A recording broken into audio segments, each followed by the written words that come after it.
Hello, everyone, and welcome to Nation Watch for today, Sunday, 8 June 2025. We're getting closer and closer to election, and we are recognizing by the moment that the Guyana Elections Commission is clearly not ready. Clearly, the GCOM is not ready for holding these elections. Clearly, if these elections are run in the manner that GCOM intends to run with them, the credibility of these elections will be highly questionable. GCOM, some in GCOM continue to lay blame at the feet of the opposition nominated commissioners who are struggling to have elections issues discussed and determined while the PPP appointed commissioners seem to have other objectives. We know when the date for election eventually comes, Guyana will grow because the PPP will go. We started a bit late today because we anticipate that with the weather conditions, people may take a little while longer to get home. And we have some very, very important issues to discuss today. And we have the experts to discuss those issues with us for the benefit of the listening and viewing public. But there's something here that I must bring to your attention. In Linden yesterday, a student of a particular school in that municipality was found with 2 rounds of live ammunition. The teachers reportedly called the parent, the male parent, who declined to visit the school, as far as we understand. The teachers reportedly caused a formal report of the matter to be made to the police in the municipality. We are yet to hear a news report on the item. We are yet to hear a comment from the Ministry of Education on the matter. We are yet to hear any pronouncements from any government official on this matter. What we do know is that the father of this child is a known PPP activist, living and operating in Region 10.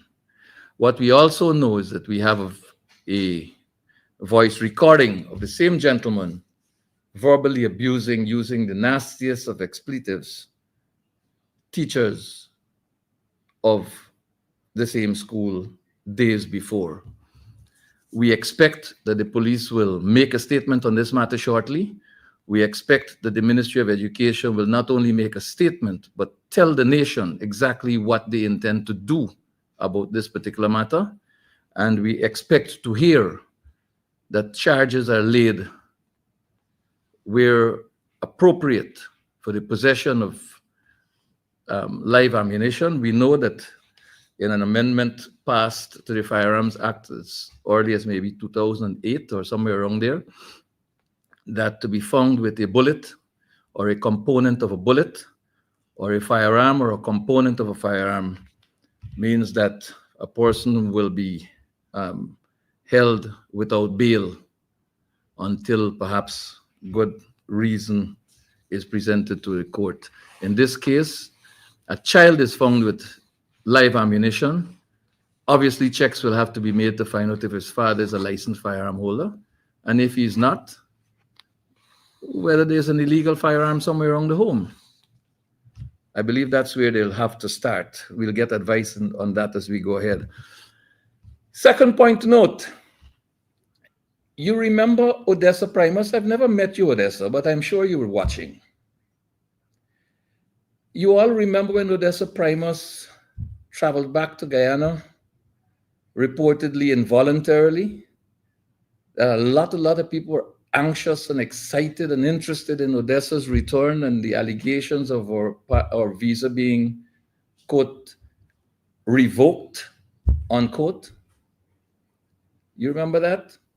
And then it turned out that Odessa had opted instead of revocation, she'd opted to agree to have her visa canceled with the right to reapply. And the entire media corps was there. All interested parties in the informal media was also there. And it was a big story. Now we're hearing the Thursday, what's it? Is it a press conference still? Not sure. But the monologues, the cuss-out monologues that we have in Guyana on Thursdays, made a big hype of it, that she lost her visa because of her association with a particular businessman. Well, guess what? Mr. Jagdeo has a friend, very good friend from way back, who's always been holding on to his skirt tail. I'm sorry. Did I say skirt tail? No, I meant shirt tail. I beg your pardon. This gentleman was always holding on to Mr. Jagdeo's shirt tail. And when he was president, and featured a lot in government circles back then. More recently, he has been appointed a member of the Protected Areas Commission. I have an image of the gentleman, which we'll share with you. Mr. Brian James, whose image we'll put up there in a minute. Odessa was accused that she lost her visa because of association with a particular businessman. And I'm wondering if Mr. Jagdeo cares to tell us if this gentleman, who also allegedly lost his visa by revocation instead of cancellation, we understand, whether this gentleman lost his visa because of association with Mr. Jagdeo himself. You see, these things are floating around. We don't know. It is being alleged that this gentleman's visa has been revoked, US visa has been revoked. Is it because he's associating with Mr. Jagdeo? We don't know. And there's another gentleman who's a friend of Mr. Ali's, who also allegedly had his visa revoked. We'll come to that in a moment. But this is Mr. Jagdeo's friend. It is suggested that this gentleman was replaced by Sue as Mr. Jagdeo's best friend. Ladies and gentlemen, let me introduce to you our two guests for today. Retired police Assistant Commissioner of Police, Mr. Paul Slowe, who also served as chair of the Police Service Commission, and Dr. Dexter Todd, attorney at law, who is handling a lot of high-profile cases in this country and who has risen to prominence because of the quality of his work. Ladies and gentlemen, Mr. Slowe and Dr. Todd will join us now. Welcome, gentlemen, to Nation Watch, and thank you both for joining us. Thank you for having us. Thank you for having me. Let me speak for myself first. I'm sure Dr. Todd is very capable of speaking for himself. So thank you for having me, Mr. Williams. Nice to be here. Good afternoon to your viewers. And likewise, Mr. Williams, thank you so much for having me. And I'm always pleased to have an opportunity to have fruitful discussions with yourself and your viewers. Let's get down to business. Today is a serious day. Today is a serious day in the life of our country. Let's start off by talking about the Police Service Commission. Let me place this before our listening and viewing audience immediately. Article 210(2) of the Constitution, and as we are aware, the Constitution of Guyana is the supreme law of the land, and we have a former law enforcement officer and a practicing attorney at law who, if I'm incorrect, will appropriately pull me in line. But here's what Article 210(2) of the Constitution says. Subject to the provision of the next following paragraph, obviously that's 211, the office of an appointed member of the Police Service Commission shall become vacant at the expiration of 3 years from the date of his or her appointment, or at such earlier time as may be specified in the instrument by which he or she was appointed. We do not have access to the instrument, but what we do know is that members of the Police Service Commission were sworn in on June 1st, 2022, which suggests that the end of May 30th, 2025 would be the extent of the constitutional life of that body. Let's bring up the image of the members of the commission. And while we are having this conversation, there's something else I'll put on the table here for context. My understanding is that if the Police Service Commission is not fully constituted, then you have a problem with the commission functioning. What we know, in addition to what was just said, what we know is that Commissioner Mark Conway is now deceased. The late Commissioner Mark Conway died on November 5th, 2024. It therefore means, well, my understanding of what that means is that the commission was not fully constituted as of the 5th of November, 2024. And I'm here submitting myself to guidance by the experts. Therefore, a number of actions taken by this Police Service Commission seem, on the face of it, to be unconstitutional and without any binding effect. I will offer any one of you gentlemen to take us from here in this conversation going forward. Well, let me open the baton as the immediate past chairman of the Police Service Commission. I'm well familiar with that Article 210, subsection 2. On my program, Speaking Out, Exposing Corruption and Incompetence on Friday, I made mention of that.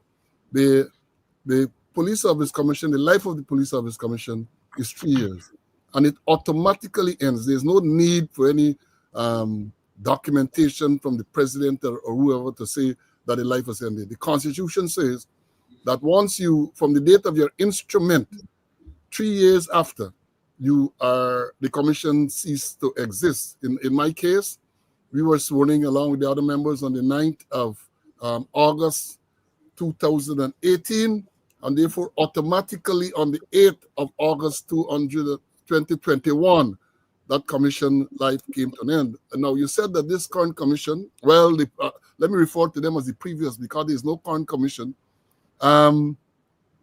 They were sworn in, you said, on the 1st of June, but my research showed it might have been even before that, because I have a photograph in one of the dailies dated on the 31st of May 2022 that they were sworn in, and the thing said that was a Tuesday. 31st of May 2022 was a Tuesday, and it said they were sworn in last Tuesday. So I don't know if it's the same Tuesday we're referring to as last Tuesday, which means that they would have been sworn in before the 31st day of May 2022. And according to my record, I'm not a mathsman, but it means therefore that is by the 31st of May 2025, the life of that commission would have ended.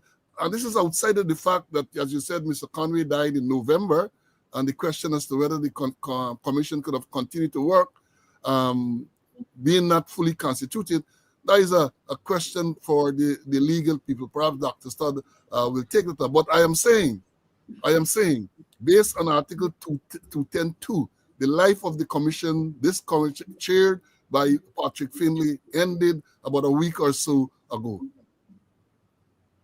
Dr. Todd, your take.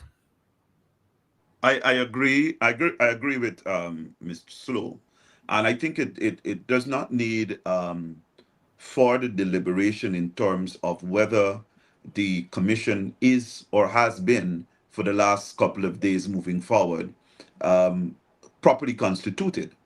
I believe the Constitution, the provision in the Constitution is very, very clear. I mean, I don't want to even go back that even prior to the life of the commission coming to an end when it was already ruled that it was not properly constituted in the first place. And even after that ruling of the Chief Justice came, there was absolutely nothing. So the life of the commission or the commission, a police service commission, has been unconstitutional for quite a long time in this country, but yet still continuing to operate and to make certain decisions because the argument of necessity cannot continue. And I believe there was an undertaking since back then, over 2 years ago, to ensure that there were steps taken to properly bring the commission in line, but nothing has been done. So the clear answer is that the Constitution, the provision is very clear. They're very much not fully constituted, and therefore they cannot or should not continue to operate and make certain decisions. Right. Now, I want to share just a little bit of information before I ask the next question. You see the gentleman there? Can we zoom in on Mr. Ernesto Chuofat, please? Mr. Chuofat is a member of this commission. Mr. Chuofat, well, was a member of the last commission. I beg your pardon. It is alleged that Mr. Chuofat's visa was revoked by the United States authorities. Mr. Chuofat is believed to be a very close ally of Mr. Irfan Ali. And it will be interesting to know whether Mr. Irfan Ali knew of the alleged revocation while this gentleman sat on the Police Service Commission. Because of the nature of confidentiality surrounding revocation of visas, we don't have all of the information dealing with the whys of the revocation, as alleged. But the nature of issues that lead to revocation of visas from the United States or issued by the United States are largely on the criminal side. It is a form of sanction, if you will. And it is going to be very interesting to find out if Mr. Ali was aware of the alleged revocation of his friend's US visa while he sat as a functioning member of the Police Service Commission. So 2 presidents, 2 friends, 2 visa revocations, and we move on. Gentlemen, the US authorities sanctioned some Guyanese citizens a few days ago. I believe the notice may have been issued while the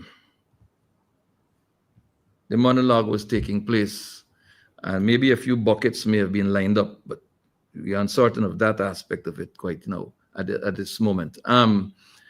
But these 4 Guyanese were sanctioned. And one of them is a very senior police officer. And those familiar with the ranks of the police force, as Mr. Slowe is, will know that Mr. Himnat Saw holds the rank at the 4th level of the police high command. We will get to the issue of the reason for Mr. Saw's and the others, the sanctions applied to Saw and the others in a minute. But the actions of the Police Service Commission, or what purports to be the Police Service Commission, we've just heard about the unconstitutional nature of that body as we speak. It was the same at the time of the issuing of the sanctions. And it is about time that the members or former members of the commission, whose pictures we just had up there, it is time that they come forward and disassociate themselves from the publication of information to the effect that they sent him, not Saw, on administrative leave, because they lack the lawful authority so to do. And if perchance they allow their names to be used in the manner in which it was used in the news release by the police, then it would appear to me as a citizen of this country, as a layman, that they appear to be complicit in an act to protect something or somebody. Mr. Slowe. Yeah, let's be careful about this, because I don't think that the Police Service Commission or the Secretary for the Police Service Commission has issued any statement in respect to this sanction matter. What we are hearing from the Ministry of Home Affairs and from the police is that the Police Service Commission acted immediately to send Saw on administrative leave. That is what they are saying. But the fact that they have been misleading the public so often, we cannot believe necessarily what they're saying, because for all you know, the commission might have recognized that they no longer have the legal authority, the constitutional authority to do anything, and may not have been functioning, right? And you're correct. If it is that their names are used in this manner, it behoves them to come forward and to say, to disassociate themselves from this unconstitutional act. More so, since we know that the chairperson, the chairman of the Police Service Commission, is said to be a religious bishop, and one would expect somebody with integrity will come forward and to say, no, we have not been, we are not lawful, we are not constitutional, and therefore we did not. But you shouldn't hold your breath. They're not going to come and say anything. And I picked it up from very early. And I said that the Police Service Commission is a dead body. The life ended sometime in May 2025. We are into June. And therefore, they had no authority to act as a commission. And therefore, no one has the authority to send Imnad Shah, who is sanctioned by the U.S. for say, quote unquote, quote, drug trafficking, unquote, to send him on administrative leave, because there is a decision by the Honorable Justice Corbyn in the case of Moti Duki versus the Attorney General, that only the Police Service Commission can send a rank from the force, rank from inspector up to assistant commissioner, on administrative leave. So, I mean, this thing is so laughable what they're coming up. It's an excuse. The sanctions came out. They were caught off guard because, notwithstanding the fact that they claim to have a very good relationship with the U.S., I believe that they are not trusted. So nobody's going to give them an heads up. So when it comes out, then they rush the very night. That was Thursday, I think the sanctions came out. The very night, they rush with these press releases, and they're just lying. They are just lying. Dr. Todd, you just laid the foundation for this aspect of the conversation going forward. You referenced a particular court matter as well.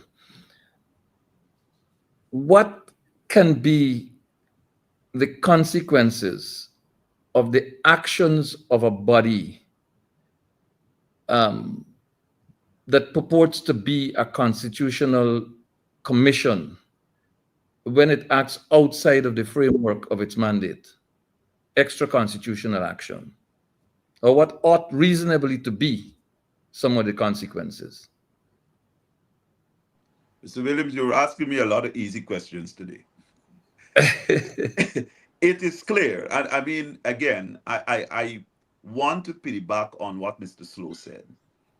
The Police Service Commission or any member who so acted under that commission never officially said or made any statement in relation to actions taken by the commission.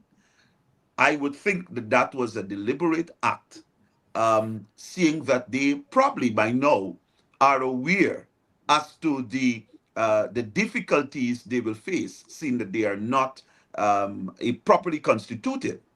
Now, any action flowing from a commission which has not been properly constituted is not lawful. So it means that the Guyana police force will be in a quandrum because, as Mr. Slowe correctly said, this has been the legal position for a long time. Not even the commissioner has the power under the law to send Mr. Slowe on administrative leave. So they are going to be in a quandrum. Government cannot do it, cannot be issued by the Ministry of Home Affairs.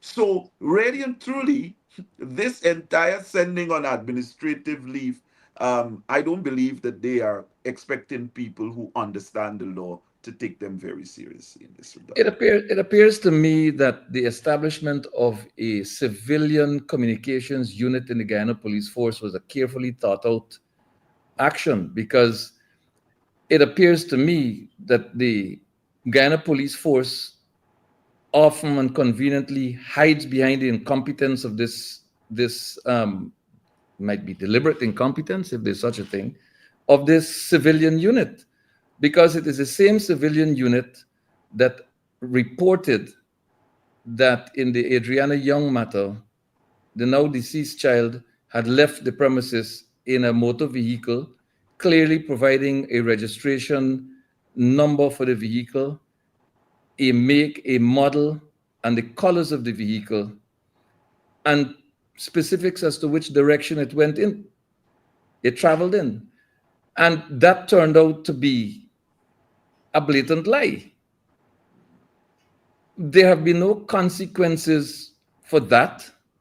Yes, the divisional commander was sent on administrative leave, again by a commission, a police service commission that appeared not to be at the time properly constituted as well.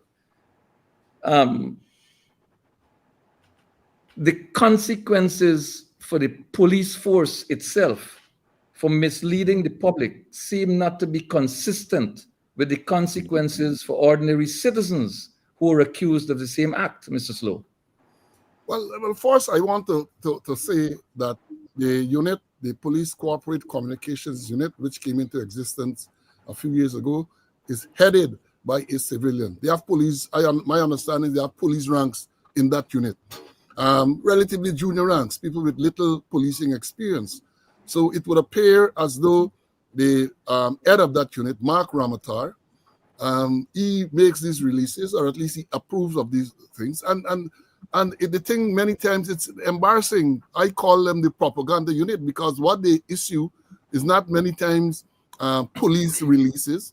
It's propaganda. And it is damaging. It has damaged and continues to damage the image of the force. Because when you have the police making official releases, which are easily debunked, I mean, your credibility goes through the window. And if you have a police force, you have a credible, viable police force, one would expect whatever communications come from the police force is credible, so that people can believe what they're saying. And this is not an isolated incident with this corporate communications unit as it is now structured. Not an isolated incident. Frequently, they come with these false reports. One can recall the Linden incident, where the young man Peters, Ronaldo Peters, I think was his name, was shot and killed. Immediately they came out with a release to say that the policemen who went to apprehend him were all dressed in uniform. And shortly In a marked police vehicle too. Police vehicle, and shortly thereafter we saw it was a civilian vehicle, not marked police vehicle. All of those people were not dressed in uniform. We had an incident back a few years ago with Orin Boston, shot and killed in his bed. They came out with a statement that he attacked the police, attempted to take away the firearm from the police. Evidence came out to show the man was lying naked in his bed with his wife when he was shot and killed. And those are only two of the misleading incidents that they have been giving. And then there are other matters that they choose not to report on. Look, only last week, I think it was sometime early last week, there was a matter at West Demoralization, I think it was Canal number 1 or somewhere there, where a police vehicle was chasing a car. The person in the car might have committed some crime or offense. The car crashed into a young man at the side of the road and killed him on the spot. I have not seen a release from that up to date like today. We had a case across the river too, where a man was beaten and killed. It took 1 month and complaints from the family and all of that. Then they came with a very mendacious statement to address. So the corporate communication unit is doing the police force no good. And it would appear that the senior officers who are there, including the commissioner and the crime chief, they have given this unit carte blanche to say and to do whatever they want to do, and it will continue to damage the credibility and the image of the force. Whatever little is left, they continue to damage it. Dr. Todd, the gentleman on screen here was the commander for Regional Division 1, Barima Whiney. A large geographic space, mostly to the border with Venezuela, right through from the Barima River, right all the way to the top of the map there. Access to Region 1 is by air or ocean. The Caribbean and South America are accessible from there if you exit into the Atlantic and navigate your way. This gentleman was the commander there. And interestingly, after 17 years, he holds the 4th highest rank in the police force, while Mr. Slowe was stagnated for 13 years as assistant commissioner, right? So this gentleman, interestingly, there was an engagement with Jagdeo and the villagers in the sub-region of Mabaruma on a particular day. And this gentleman as commander allegedly moved ranks out of the Matakai district, the Matakai sub-region, which includes Matthews Ridge, and placed them in security roles at Mabaruma for Mr. Jagdeo's visit. It was on the same day, I believe, that the largest bust in Guyana's territory, cocaine bust, was made at Matthews Ridge. I think 4.4 tons of cocaine buried at what is reportedly an illegal airstrip. Well, I know where the Matthews Ridge official airstrip is, and but this one is somewhere nearby at an illegal airstrip. This gentleman was in command. The U.S. Drug Enforcement Agency did not include the Guyana Police Force in this operation. This gentleman could not have known that this operation was going to take place. And so while he was happily rubbing shoulders with Jagdeo at Mabaruma, the external forces in collaboration with Kanu unearthed this cocaine. The police never acted. The government never acted against this gentleman until the public started to speak out on this matter. Then they transferred him to a workshop environment. There was never an inquiry about his conduct. No questions were ever asked about how heavy equipment got there to construct an illegal airstrip without him knowing. No indication, despite at least 5 semi-submersible vessels being found at Kaituma, in the Kaituma River. No investigation into this gentleman as to why he was not aware and what he did after the discovery. Nothing at all.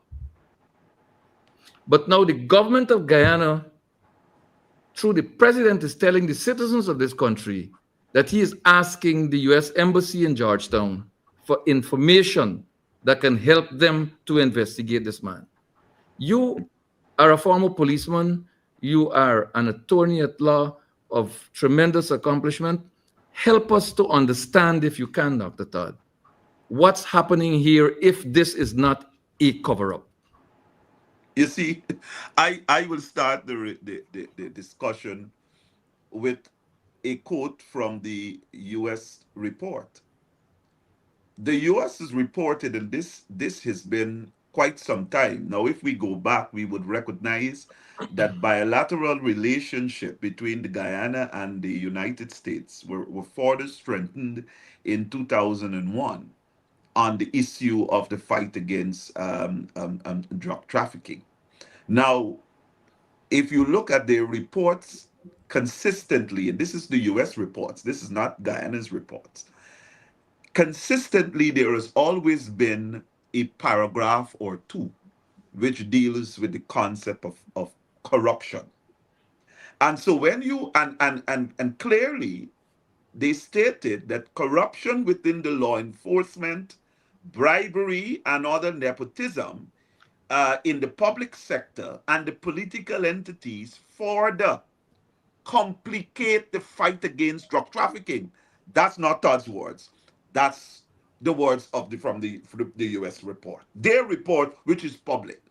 So when you talk about an officer being in command and was unaware of the presence of the DA and other institutions or entities on the ground in a division in which he is commander, you could tell that you got to take into consideration that most of these operations are intelligence-led. And so sometimes in terms of mapping out the entire protocol and what they will do, sometimes would not involve the people if they have an eye and have intelligence on the ground, which fingers persons as being also a part of the net. So it was, I believe it was a calculated move, but it does in terms of being a commander. I mean, Mr. Slowe is going to speak so much more on this because he has been a commander for many years. To have something happen of that magnitude in your division, I am telling you, it's not a very encouraging look for your career and of course your command skill in terms of being a commander and having these things under your watch. Because you must know, you have a responsibility to set up your own intelligence on the ground in your division, to get information and to be au fait with everything that is going on in your division. I mean, Mr. Slowe has been a commander and he will tell you, you can't be a commander and not know. Everything that happens in your division, you have to have some knowledge. If you're going to properly and effectively command that division. Well, it appears that if there's a lack of knowledge on the part of the commander, it may be time for a properly constituted police service commission to take some action, Mr. Slowe. Well, let me say this, given the process to constitute a police service commission, one cannot expect a properly constituted police service commission, properly constituted in terms of the constitution, but in terms of the individuals. I'm not going there.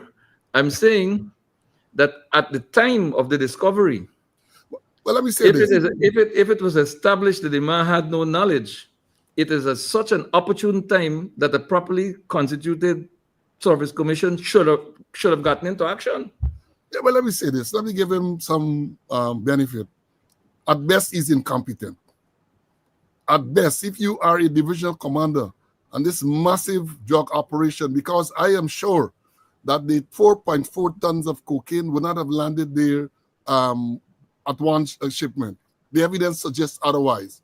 That place had to be excavated. It had to be reinforced. And this is what we have seen. So it was a massive operation over a period of time. And to have a commander in a police division who is not aware, let's say, give him the benefit, as best he is incompetent, and as worse as the U.S. is claiming, he is involved in the whole process in the drug trafficking, right? But you made a very significant point in that the government now jumping up. They're going to ask the Attorney General to request information from the U.S. This drug bust was since September last year, right? What the little that they did, they removed him from Region 1. They brought him to the transport workshop. Under pressure only.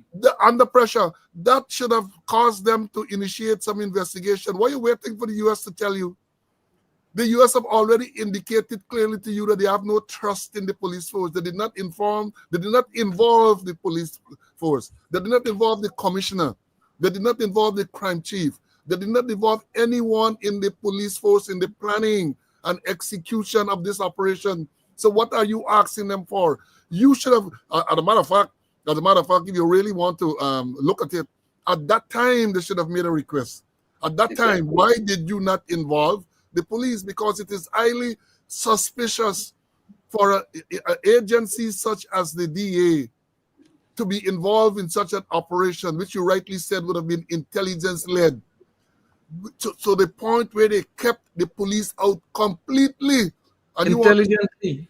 Right, you want to tell me that should not have triggered some inquiry from the government of Ghana as to why they did not involve, so they could perhaps tell you something, well, we entrust them, or we believe they're involved in that. So to come now, when the sanctions have been announced, that you're going to request information, again, it's just window dressing. They're just trying to hoodwink us people. You know, the vice president made a statement some weeks ago, said Guyana get a lot of stupid people. All of us are not stupid. Where he was the head. Well, it appears he knows his team. And he is the boss of anyway. But Mr. Slowe, I want to stay with you on this one. This gentleman, who at best is incompetent and who is sanctioned by the United States, as the authorities there put it, for being involved in drug trafficking, was being promoted to the second in charge of the operations of the Guyana Police Force.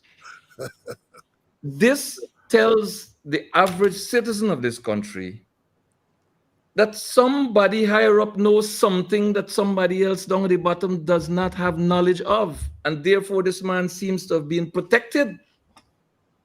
But Marvin, let me say this. The people down at the bottom get the knowledge, you know. The people, let me tell you this from policing experience. When these things are going on, all these shenanigans, the junior ranks, because when a man in charge of a division is providing safe passage for cocaine and involved in drug smugglers, they say, I have a strong suspicion he can't do it alone. He can't eat alone. He cannot do it alone. You got to share the food. He can't eat alone. You got to share the food.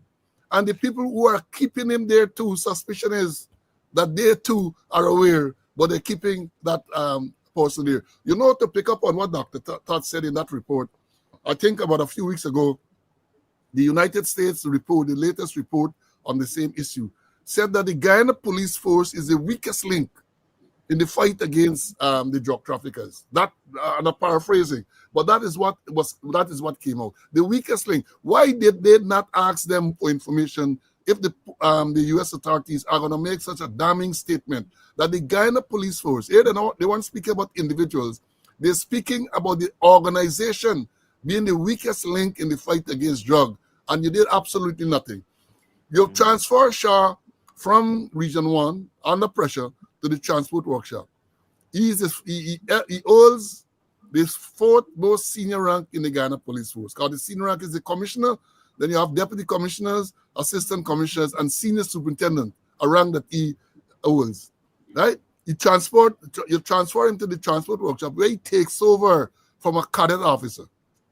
He takes over from a cadet officer, and shortly thereafter, he is he is elevated to the position of second in command of operations in the force. And it's again because of public pressure. When I talk about it, others spoke about it too. And then what happened? The police, the same police cooperation unit came out to say that it was not so. When we had evidence, we had the copies of the letter that was sent to him to say that he's taken over from Stevens at the 2IC operations. Then they reverted it. They reversed it. They sent him back to the transport workshop. And then shortly after we learned, they put him at the project unit. Some office located in the Mounted Branch compound, they put him there to work. This man should have, if you want to talk about administrative leave, he should have been sent on administrative leave since then when you had the opportunity to do so. But no, they didn't do anything. Why? Because they are covering for him. And but why would a senior police officer's involvement or alleged involvement in crime be covered by his seniors?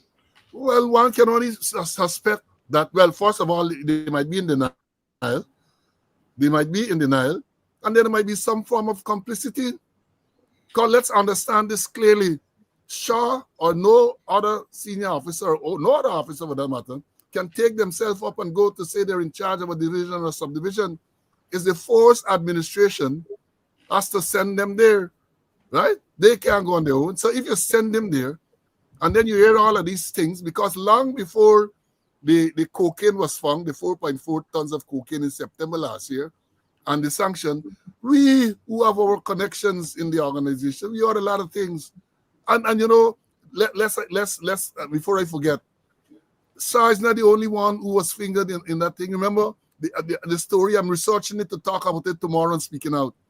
There was a sergeant from the same region, a detective sergeant, who traveled to Miami. In the US. Exactly. From the same region for the same operation, same allegation, and he was posted back. And what they said? Oh, they said they sent him to the TSU. Well, wonder what happened to him. Wonder what happened to that sergeant. That was some time ago. So I'm saying this to say that I have been speaking repeatedly about the crisis in the management of the Guyana police force. They want to deny it. But the evidence is forthcoming. This is perhaps the most damning allegation against any senior police officer in the police force. This is not about somebody taking a little bribe. I'm not condoning that. But this is the US saying that a senior police officer is involved in drug trafficking. And let me say this. Some time ago, a few months ago, a police officer of a similar rank in the Bahamas was indicted for drug trafficking in Miami, United States. Very shortly thereafter, the Commissioner of Police addressed the nation of Bahamas. He addressed the nation. And then you know what happened? A few days after that address, he resigned. He resigned because he said at the end of the day, he is in charge of the force. And if one of his officers is involved in such serious criminal activity, vicariously, he is responsible and he resigned. But in Guyana, the commission you have can't face the mic to address anyone about anything. You had Linden shoot. You had 83 square miles. You can't face the mic, and he is not going to resign. These people have no shame. And let me tell you that. He's not going to resign. And the force, as I've continued to say, the little image that is left of the force is going to continue to erode because, as they say, fish rots from the head. You know, it appears as though they're not learning. Gentlemen, they are not learning. Nation Watch spoke a few weeks ago about some Warrow crab catchers who happened upon some packages on Shell Beach, picked them up, took them home, and they were visited by the police from the same division, Regional Division 1, from the same headquarters, Mabaruma. Nation Watch made the point that someone who has a previous association with the police force was involved. That's the report that we were getting. And that the police in their operation was helping this person recover some articles. And this is happening in the same division. And there's another commander there. And the operation came out of Mabaruma, where the headquarters of the division is situated. After we spoke, a news agency went after this matter. And I want to, Dr. Todd, treat you to this recorded report and then ask for your comments. Let's have that report. Compliments HGP News. The police them say is somebody one they want it back and then give it to them. So that is the reason why I said that, well, they could lose them because it's not nothing that we making a living off and we, these things. So when they come in the first time, they never doubt, then say, yes, the thing is it. Look at there, and then give them it, and then go on with it, and they never to bring them back. Tell them they go bring them back, and they never to bring them back up to now. Me not hearing nothing from them since they're gone. Right. So the police beat up some people, and Mr. Slowe is familiar with this particular area. This is Imbotero Creek in Region 1. This is on the border with Venezuela. Guyana has a police outpost on one side, one bank of the creek, and the Venezuelans on the other. They beat up these people, throw away their food and all sorts of things as alleged by the people who live there. And what you heard the lady talking about there is the police operation. These 4 Warao men were arrested. They were taken to Mabaruma. They were beaten. Villagers, people from the municipality of Mabaruma could hear them screaming and begging as they passed by the police station. Yet, Nation Watch spoke about it. HGP brought that report that you just saw.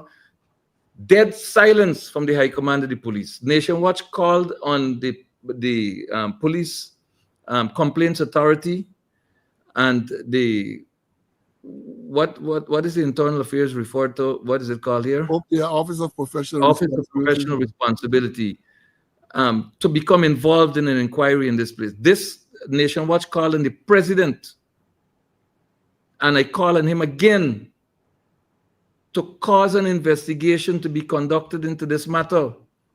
These people are crab catchers and fishermen who live on the crabs they catch and the fish they catch. That's what they feed their families with. They happened on these packages, as the lady pointed out, and now there's no communication between the police and the family regarding the whereabouts or the state of well-being of the people who have been arrested and who have been brutally beaten, according to reports coming out of Mabaruma. Dr. Todd? Well, I know that they have, from all indication of the news, that they have been charged. And I believe that at a trial, there should be some form of revealing of their level of employment. I can tell you that what has been a very strong legal principle is that a man cannot possess what he does not know he possesses. So from the news, it seemed as though they did not even know what the contents what the contents were in this particular regard. But more importantly, I believe what has been, and this has not been 1, 2 years, 3 years, this has been a progression in relation to what has been happening with the police force, where there has been excessive use of force. Just a few days ago, we saw the arrest of 2 young men in Lenora being thrown in a police vehicle, policeman with a baton, and was and I mean, and if we are not as citizens of this country, start to pull ourselves together and demand that better service comes from the Guyana Police Force, we are more in trouble than we are contemplating. We are in a lot of trouble because it seems as though many of the actions of the police, some of the members of the force, it's being covered up. Someone is protecting them. Some a set of persons in this force are allowed to do things without any form of repercussions. Putting them on close arrest alone, I believe, is not a long investigation. Where persons are passing and hearing the screams. Could you imagine that? Could you imagine that? You're hearing the screams of persons who are in custody. That is not the image of a police force. And that type of investigation must be condemned to the fullest, because it is the same police who appears now in court. And that is why I keep saying we are having troubles in the courts, because the same police comes to the court, they go before a magistrate, they swear, take an oath, and they go in the box and they give all sorts of stories that they have complied with the judge's rules. They read the man his rights. The man, Give after him they put food. an allegation and read him his rights, he freely, without any hesitation, give information, give the statement. And many times the people, when they go before the court, if a challenge is raised in relation to some form of ill treatment or some form of assault being meted out on them, no medical. And so it becomes even harder to establish that the person gave the statement without or being forced. So this is a progressive behavior that we have been seeing in all across, not only in Region 1, in all across this country, until it has reached to the stage, it has graduated to the stage of plain sight murders. This is where it's coming to. So a police force which their motto is service and protection. And I want to say this, Mr. Williams. I think it is about time, and sometimes it gets under my skin. As citizens of this country, we sit down and allow too much to go on. Too much to go on. Listen, it is taxpayers' money. Who pays the members of the force? And I want our citizens to think this in this way. We are paying an organization to abuse us. We are paying an organization to kill us. That is what it boils down to. That is what it boils down to. We have to demand a better service. Look, there has been numerous, since in my time as a policeman, and even as my time as the personal assistant to the former Commissioner Henry Green, I am aware of a number of initiatives which have been implemented, which have been proposed to have a better perception of the police force. Sometimes it was tossed around, remove the word force, bring in the word service, but it was all geared to have a more professional approach to policing in this country. And to me, all of that has been eroded. All of that has been eroded because there are too many instances where the police are acting excessively, and it must come to an end. Must come to an end. Mr. Slowe, I know that you have another appointment. Yeah. But let me chip in. This conversation is rich. You'll stay with us for a bit. I mean, but I want to ask you this. Yeah, I want to ask you this. This is regional division number 1. This incident comes after Mr. Saw's incident. It appears as though there is something built in to the police in this division when it comes to this whole business of narcotics and criminality. What does this say of the Guyana police force as a whole and the government that superintends the Guyana police force? I mean, all of these things have happened, and the leader of the opposition has signaled to the president that he is never going to support the confirmation of Clifton Hicken as Commissioner of Police. And in spite of all that has been happening, the government of Guyana dug deep and found a series of reasons why Hicken should be confirmed, and making him look like the best Commissioner of Police since independence. What are the implications of what's happening in the police force, Mr. Slowe, and its relationship with the citizens of this country? And I'm going to ask you a slightly hard one here. This fourth-ranking police officer, senior superintendent, sanctioned by the by the United States authority, for doing these acts relating to drug trafficking while in the active service and command of a police division. What does it say for the Guyana police force by association?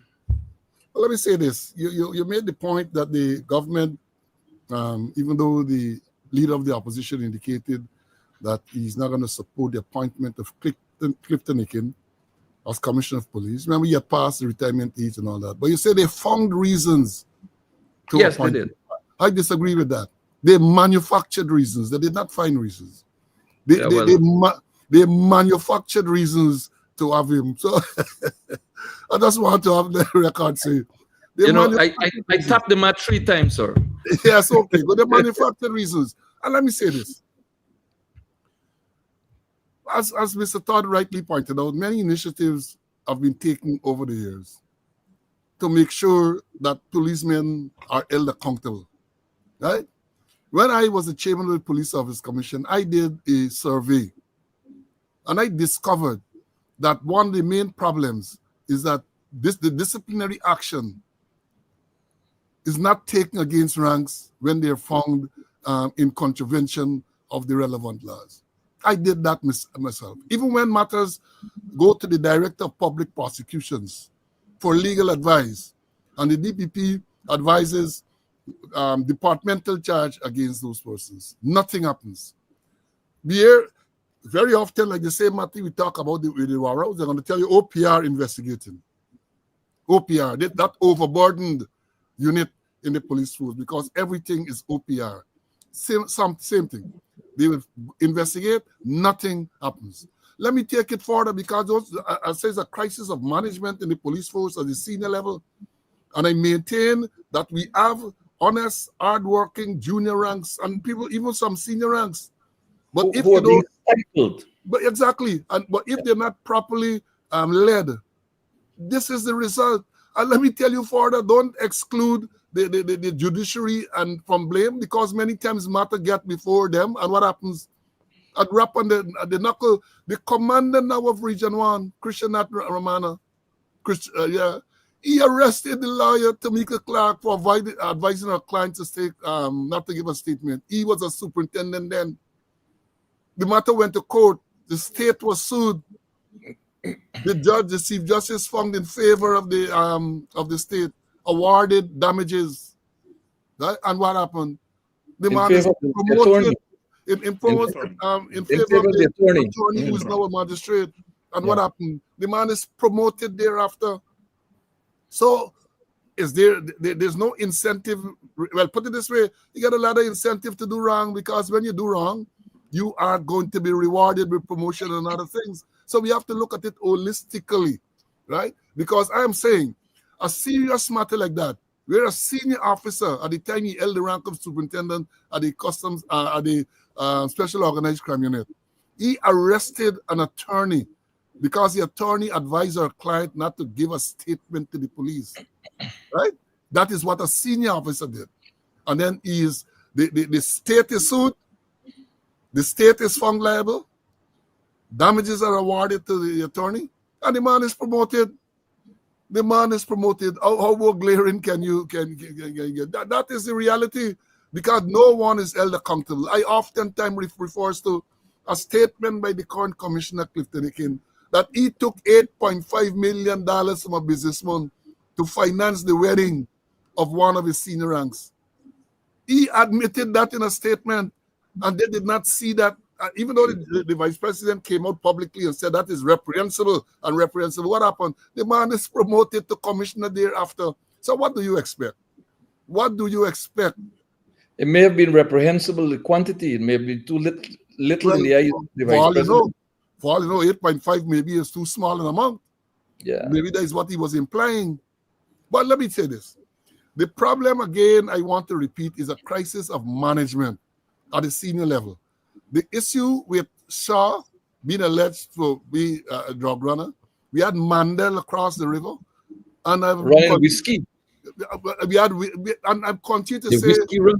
I will continue to say that if you examine it, there has been a concerted effort over the past couple of years to Indianize the police I command. I say that without any fear of contradiction. I have the record. Clear. And then the people who are put there, they are not competent to run divisions, and the examples are numerous.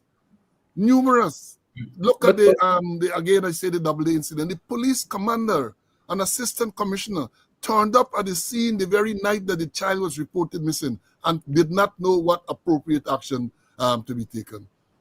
It's incompetence, but that perhaps that is what qualifies one to get promoted. That is what qualifies one to be a divisional commander. And on the other hand, you have many competent people who are there. They are stifled.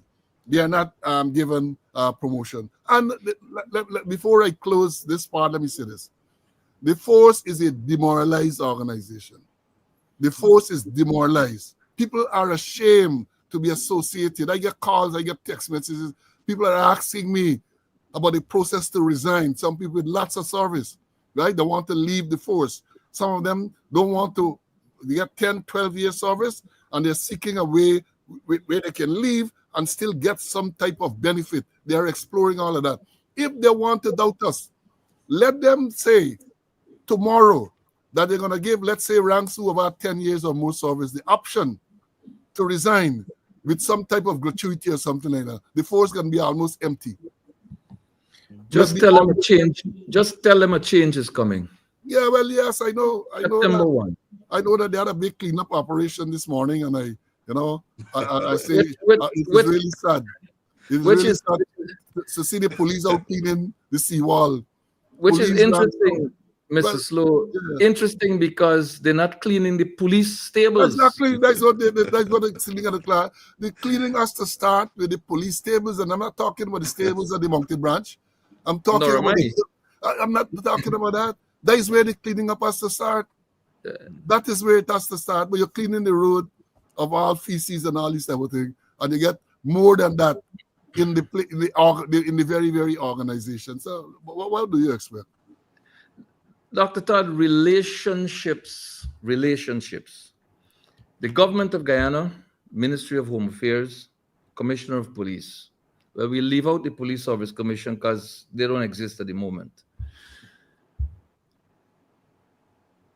It is apparent that at the level of the police force, incompetence reigns supreme. It is evident in the police force that inappropriate conduct is being rewarded. It is apparent that the executive is unaware of what's happening in the police force. It is evident that the American authorities are cognizant of what activities are taking place under the watchful eyes of the police force. The US authorities have acted. The Guyanese authorities have not acted, but now seek to convey the impression to the citizens that it is the US authorities who are under some kind of obligation to supply them with information in order for them to act. It appears as though the government wants to see what cards the Americans are holding before they decide if they're going to cash in or continue to play. What, in the legal sense, does this mean for relationships generally and bilateral relationships with a friendly nation in the absence of actions by the Guyana government? Well, I will tell you, the Guyana government will act on any recommendation or any initiative posited by the United States. I don't believe that they are going to oppose that at all, because what we have found over the years is that the United States, they operate a lot more thorough in their investigations, and they never act without solid information and evidence that will back a certain initiative. You just look at it. Seldomly do you have the United States moving ill, and we're looking at bilateral arrangements now with a number of countries, them going back to a country and apologizing that they have acted wrong. You don't have that. You have sometimes years of intelligence work on the ground before they act. And so it is, and it goes back to what Mr. Slowe said. It places us in a very embarrassing situation where our agency, our government, is awaiting information from the US authority on things that are happening in your own country. It's not, no matter how you try to analyze it, it's not a good sight. You have, and Mr. Slowe will say most correctly, you have a special branch. Put aside everything else. You have a special branch. Special branch. Well, I don't know how special they are now, but they are supposed to have a lot of information on the ground, what's happening, even information on the people who are investigating. Yep. And feeding so that you can have an organization that is current, that is proactive, and that is able to make intelligence decisions. So you have now an entire investigation that is going to be stalled because we are waiting for the United States to send down a thick file of information that they have gathered. It does not say well for the police force. It does not say well for the leadership of Home Affairs, which is from policy level, being able to look at the having responsibility for such an enforcement organization. Doesn't say well at all. It shows clearly that it's either they have certain information and they have turned a blind eye to that information, or they don't have information at all. And as you rightly said, they're waiting to see what trump cards are there in the United States before they make certain information. But it don't matter how you twist it, it still places us in an embarrassing situation. I think a little bit more embarrassing than we're willing to admit. Why do I say that? When the US authorities sanctioned Mr. Mohammed and his son, along with a permanent secretary for the Ministry of Home Affairs, the government of Guyana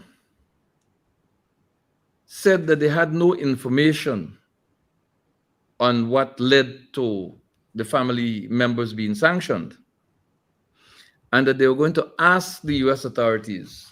Jagdeo said, Ali said, that they were going to ask the US authorities for the information. And upon receipt of that information, they will launch a local investigation. They never pushed for that information.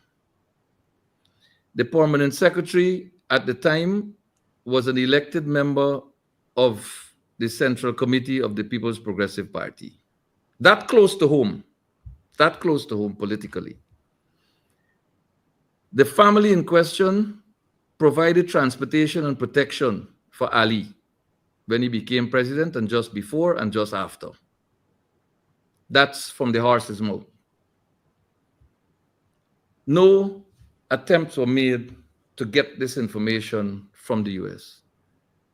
But the younger Mohammed decided he had an interest in politics. And he decided that he will make himself available to run for government, to run for political office. And then you start to hear Jagdeo saying, oh, you robbed the treasury $50 million US. And you're hearing Ali saying he evaded taxes. And you hear Jagdeo every time he speaks talking about, oh, he smuggled 10,000 kilograms of gold. I believe that's the number. All of a sudden, the information that they never had and that was never supplied to them is available to them now to use politically. And that's the extent of the embarrassment as a nation of which I speak. The double standard of these people in government. All of a sudden, a friendship goes sour. And one party to that former friendship becomes persona non grata, becomes all sorts of things as labeled by Jagdeo. But in this case, a policeman is sanctioned, and you're not prepared to act on it, and you're not prepared to use information in the public domain to discuss the issue. You're waiting on the Americans. Please help me understand this, Mr. Slowe. I'm not up to scratch with the level of thinking here. Well, let me say this. Let me make it absolutely clear. The U.S. is not going to tell them what action is to be taken against Saw and others. They're not going to do that. They have already done what they required, what they want to do. They sanction him. They expect you to now take the appropriate action. In the absence of a police service commission, as we know they don't have a police service commission, I think the thing for them to do is to ask Saw to resign. There is no question about that. Call him in and tell him based on what has happened, he should resign. So what you want to suggest to me, that 2-3 months or 2-3 weeks down the line, Saw is going to reappear as a senior superintendent in the police force and put to work where?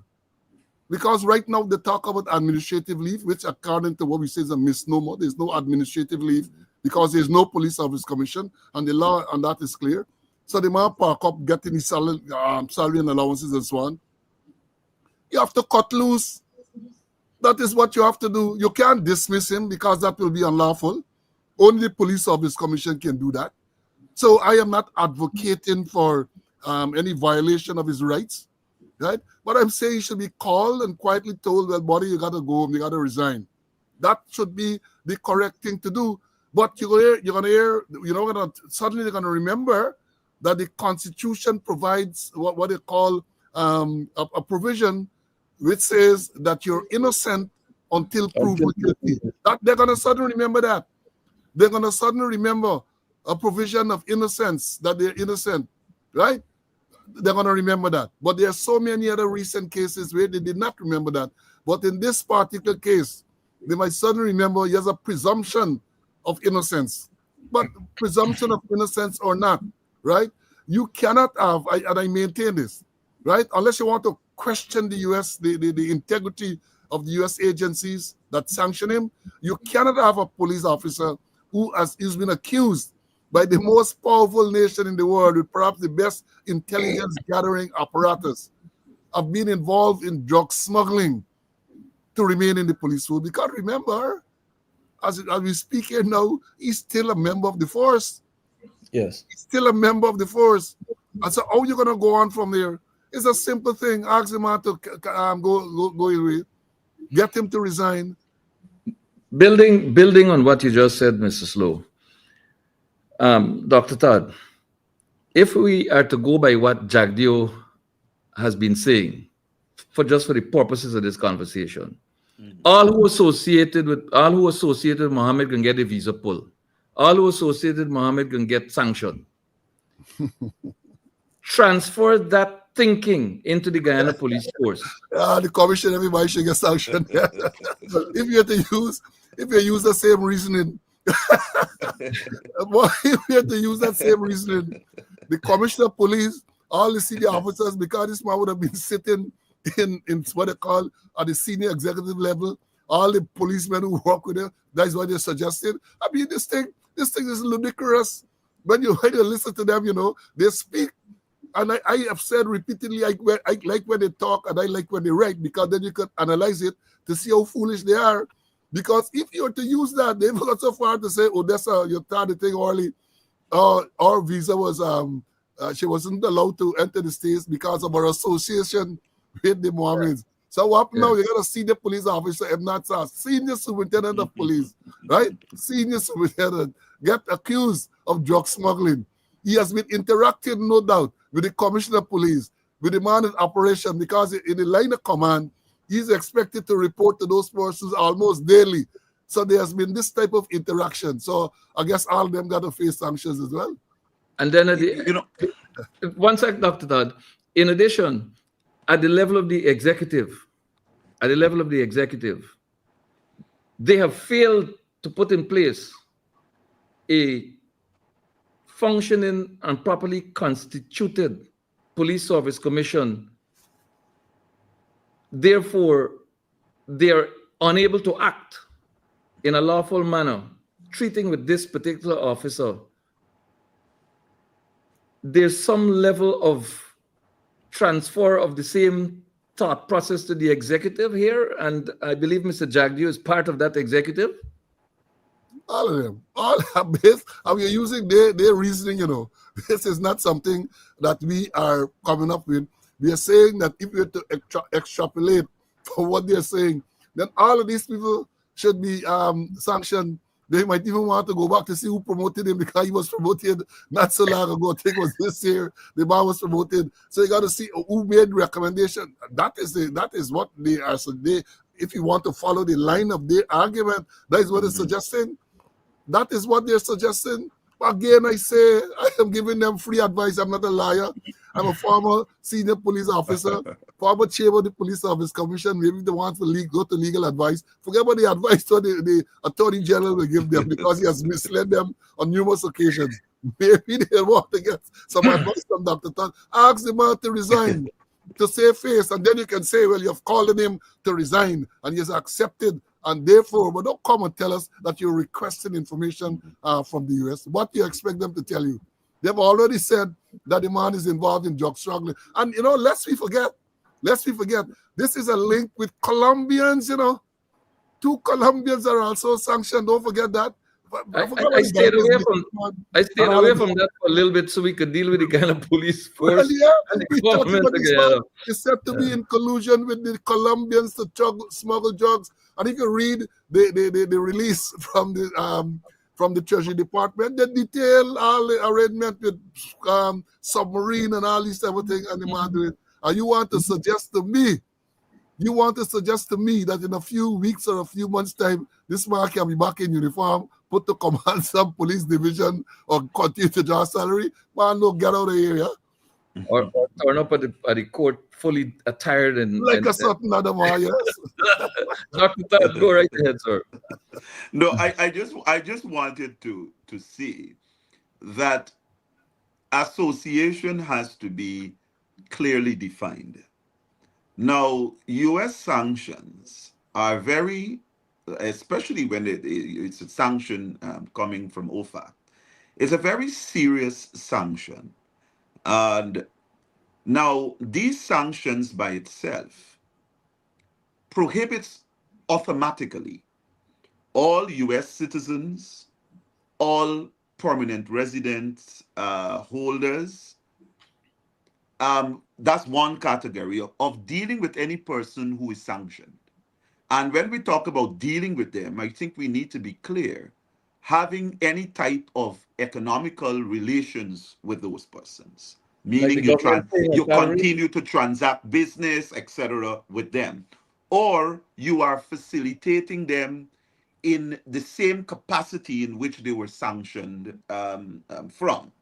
Now, it also extends to non-U.S. citizens, and there is the second category of persons who can also find themselves against certain charges by the U.S. authorities in relation to undermining those sanctions. So just like how you have various steps that the United States can take against a country or a company or organization, the same goes for individuals who are also sanctioned.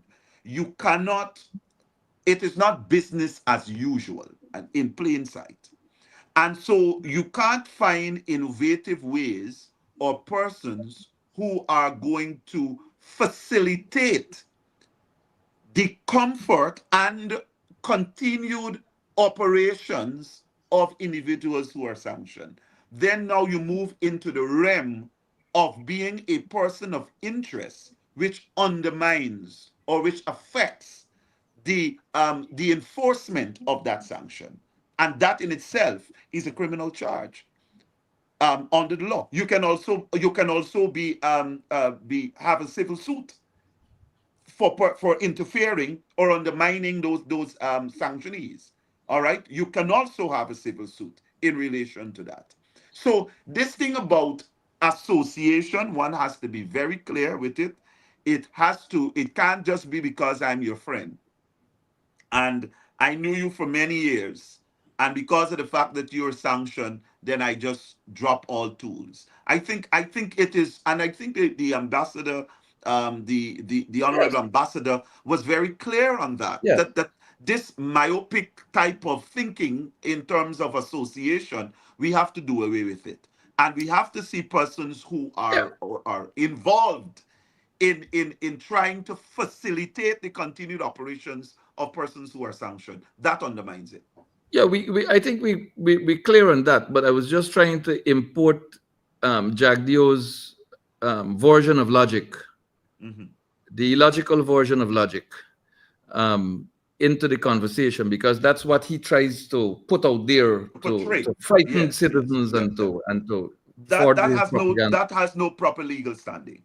Right, his Not by propagandistic the U.S. agenda. and definitely not by But the but our laws. but tell us this, Dr. Todd. The ambassador spoke to monetary transactions Mhm. as that link that could cause the sanctions to be extended to another person. Yes. Talk to us on the question of an employer paying a salary to an employee who is sanctioned and who continues to remit salaries to that person's either bank account or in hand. Would would that, for example, the the former permanent secretary of the Ministry of Home Affairs, you would forgive me, but I am completely unaware as to whether she is still on the payroll. I know that she was, I believe, sent on some form of leave, but the supposition here is that she is still an employee, still receiving emoluments. And even if that is not the case with respect to her, this police officer, because of what we know about the Police Service Commission, is still an employee.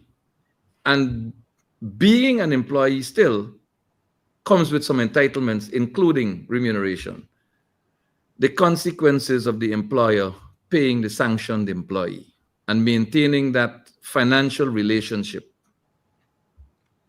I am of the personal view, and I can be wrong, but I am of the personal view that if you have an employee who has been sanctioned and that person is receiving salaries, that person is receiving salaries under different law and provision. If they Okay. work, they must be paid. All right. Now, in terms as to whether the person is able to do banking transactions, whether locally and internationally, that in itself coming under a different consideration in terms of FATF and your AML laws and so on, is going to be affected because a sanctioned person under the AML law will automatically put themselves in a bracket of a person of interest. automatically. I mean, don't let us fool ourselves. It will happen automatically. So a number of steps, even under our AML laws, will kick in. But I am of the view, as I said, I can be wrong, but I am of the view that if a person is maintained on your payroll and has worked, then they have to receive salary. But I don't believe in the the case of a sanction. policeman, sorry to interrupt you, in the case of a policeman whose uniform and appointment that goes with it enables him to do certain things, maybe in continuation of what led to the sanction. You as an employer, you become an enabler. Talk to us a bit on that. It does raise concerns.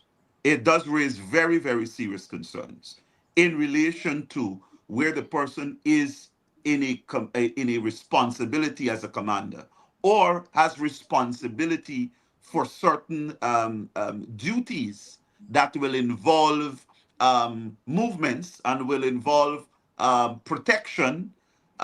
If you look back to what the allegation is in terms of the person being as a facilitator, allowing free passage, all right, one has to consider whether remaining in the same position or remaining in another position within the organization, that the person's influence will not have a continued operation surrounding what he's been sanctioned about. And therefore, it does raise some problem. And I believe that's why Mr. Slowe was giving a very clear, wasn't buttering this up, was giving a clear resolution to the problem. Yep. That there ought to be a resignation, because they are going to have serious implications. Right, Mr. Slowe, we're winding down here. I believe not so long ago, there was what was referred to as the strengthening of a bit of legislation that treats with extradition. I believe that it was a simplification of the process that was, in fact, the meat of the matter. As a person in whose veins run the business of law enforcement, what are we to expect following these sanctions and the nature of the offenses cited by the U.S. authorities as it relates to enforcement, maybe as far as extradition? What are we to expect? They say, be careful what you wish for.